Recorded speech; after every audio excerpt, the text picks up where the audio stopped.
Hello guys, let's eat lunch. I still have the bitter gourd.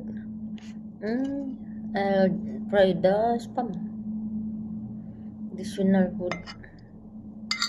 Later this before evening, I'm gonna cook new food so that I can have food to bring tomorrow for my training.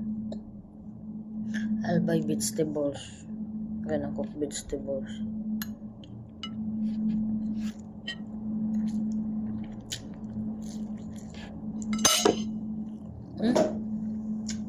I tried to sleep because I did not sleep in my training. But I cannot sleep even though I'm lying down in the bed.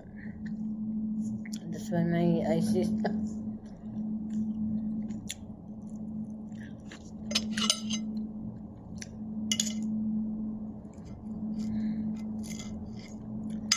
tomorrow again I have training again 24 hours. I need to sleep properly this evening.